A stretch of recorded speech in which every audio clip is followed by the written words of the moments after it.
이어플로우의 대표 김재진 그는 웨어러블 의료기기 글로벌 1위 기업 의료기기의 100년 기업을 꿈꾸고 있습니다. 과연 그의 꿈은 이루어질까요? 그는 1962년생으로 올해 나이 61세입니다. 2019년 충암중학교 총동창회 정기총회에서 자랑스러운 충암인상을 수상한 그는 1977년 서울 은평구에 있는 충암초중을 졸업했습니다. 그는 충암초중을 졸업 후 1978년 17살에 미국으로 이민을 갑니다. 1965년 미국의 이민법이 바뀌어서 아시아계에 대한 이민 제한이 폐지됨에 따라 한국인의 이민이 공식적으로 허용되었는데요. 그래서 7, 80년대에 이민길에 오른 사람들을 미국 이민 1세대라고 합니다.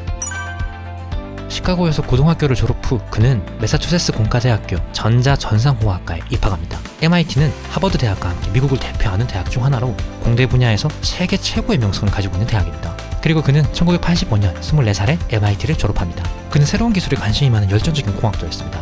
그래야 그는 대학을 졸업하기도 전인 1983년 6월 세계 최고의 IT 전문가들이 모인 실리콘밸리에 입성하게 됩니다.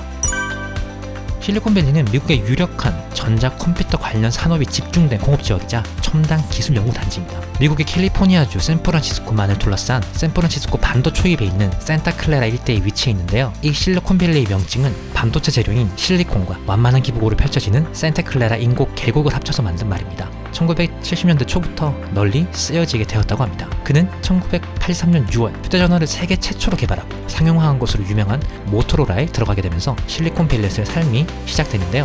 참고로 모토로라는 2010년까지 휴대전화 판매량으로 세계 1위를 점했던 기업입니다. 이곳에서 그는 반도체 개발 업무를 하였고 약 4개월 뒤 미국의 세계 최대 종합 반도체 회사인 인텔에 들어가게 됩니다.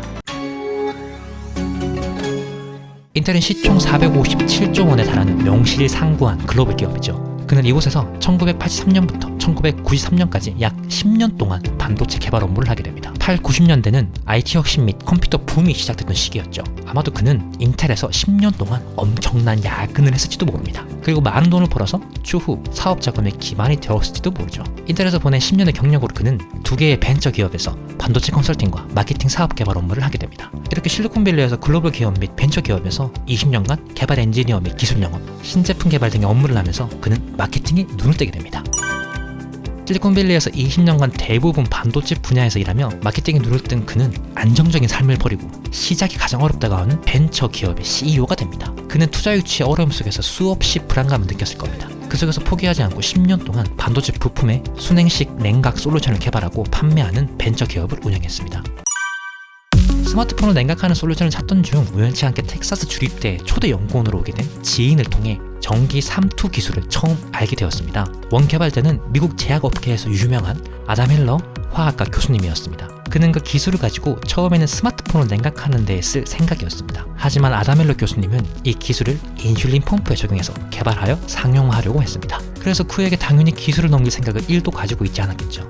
전기 삼투 펌프 기술은 양쪽 전극에 전기를 걸어 물을 전기 분해하면 이때 물이 한쪽 전극에서 반대편 전극으로 이동하는 현상을 이용하여 만든 펌프입니다. 무서움에 간단한 구조로 만들 수 있다는 장점이 있으나 이전까지의 전기 삼투 펌프 기술은 물의 전기 분해를 위해 수십, 수천 볼트의 고압이 필요하고 전기 분해 시 발생하는 많은 가스로 인해 펌프의 성능이 저하되는 문제가 있어 왔습니다. 그러나 2009년 텍사스 오스틴 대학에서 이러한 물의 기동 현상이 전기 분해 현상이 아닌 물과 전극 간의 산화 및 환원 시에도 일어남을 밝혀내어 저전력형 전기 삼투 기술을 발명했죠. 당시 매우 유명했던 텍사스 오스틴 대학의 화학과 교수였던 아담 헬러 교수님은 2009년부터 3년간 이 저전력형 전기 삼투 펌프 기술을 펀딩하기 위해 노력을 했지만 실패했습니다. 리먼 사태는 2008년 9월 15일 미국의 투자은행 리먼 브러더스 파산에서 시작된 글로벌 금융위기를 말합니다. 근데 갑자기 이 이야기를 왜 하냐고요? 앞서 말한 아담 헬러 교수님이 전기 삼투 펌프 기술에 대한 투자 유치에 실패하게 된 아주 큰 사건이기 때문입니다. 만약 이 당시 리먼 사태로 인한 글로벌 금융위기가 일어나지 않았다면 아담 헬러 교수님이 펀딩에 성공했을지도 모릅니다. 그렇다면 아마 지금의 이오플로우와 이오패치는 세상에 빛을 보지 못했을 수도 있습니다. 세계적인 금융위기가 그에겐 기회가 되었던 거죠. 아담 헬러 교수님이 펀딩이 실패한 저전력형 전기 삼투 펌프 기술을 함께 연구하던 한국인 교수는 그 기술을 한국으로 가져와 계속 연구를 이어나갔습니다. 김재진 대표 또한 그 기술의 가치와 가능성을 보고 2011년에 한국에 귀국 후 서강대 비즈니스센터에 이오플로우를 설립해 사업을 시작하게 됩니다. 그리고 3년이라는 긴 시간 동안 협상을 하였고 2013년 기술의 영구적 실시권을 받아내게 됩니다. 이어플로우 가족 여러분 안녕하십니까? 대표이사 김재진입니다.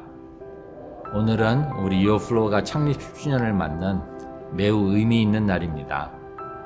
이어플로우는 2011년 9월 1인 기업으로 시작해서 꼭 10년째인 오늘 한국과 미국의 3개의 자회사와 118명의 임직원으로 구성된 글로벌 디지털 헬스케어 전문 기업으로 성장하였습니다. 김재진 대표는 저전력형 전기 삼투 펌프 기술을 제품화해서 상용화하는 데 무려 10년이라는 시간이 걸렸습니다. 10년이라는 시간 동안 수많은 실패와 좌절 속에서 그는 포기하지 않고 사명감을 가지고 웨어러블 의료기기 글로벌 1위, 의료기기 100년 기업의 꿈을 향해 여전히 달려가고 있습니다. 그리고 그와 임직원들은 원청 기술인 저전력 전기 삼투 펌프 기술을 이어플로우만의 경쟁력 있는 혁신적인 기술로 보다 더 진화시켰습니다. 현 시대의 의료 사업에 있어 IT 기술은 정말 중요합니다. 실리콘밸리에서 20년 동안 반도체 분야에서 일했던 그의 경력과 능력, 그리고 실리콘밸리를 나와 20년 동안 벤처 기업의 CEO로서 보낸 지난 그의 경험과 시간은 이어플로우를 글로벌 기업으로 이끄는 데 큰 자산이 될 것으로 봅니다. 분명 앞으로 더 큰 장애물과 어려움이 올 수도 있습니다. 하지만 지난 오랜 시간 동안 무수한 장애물과 어려움을 이겨내고 지금까지 왔습니다. 부디 지난 40년간 쌓은 경험과 능력, 그리고 임직원들과 함께 포기하지 않고 앞으로 나아길 바랍니다. 사업은 분명 혼자만의 힘으로는 안 되는 것이라 생각합니다. 아무리 능력이 뛰어나고 꾸준하고 기질이 좋아도 말이죠. 김재진 대표의 지난 세월을 보면 뛰어난 커뮤니케이션 능력과 리더십이 있다고 생각합니다. 그가 오랜 시간 동안 쌓은 그의 글로벌 인맥은 장애물과 어려움을 이겨내는데 분명 큰 도움이 될 것이라고 봅니다. 그의 꿈이 실현되어 국내를 비롯해 각국의 당뇨 환자들의 삶의 질을 먼저 높여주었으면 좋겠습니다. 그래야 우리 이어플로우 주주들의 삶의 질도 좋아질 수 있으니까요. 훗날 MIT 총동창회 정기 총회에서 글로벌 기업 이어플로우의 CEO로 자랑스러운 MIT 인상을 수상한 그의 모습도 보고 싶네요. 근데 MIT에 그런 게 있긴 있나요? 검색해도 안 나오던데. 우리나라에도 세계적인 웨어러블 의료기기 회사 하나쯤 나올 수 있도록 노력하겠습니다. 지켜봐 주시고 응원해 주시기 부탁드립니다. 감사합니다.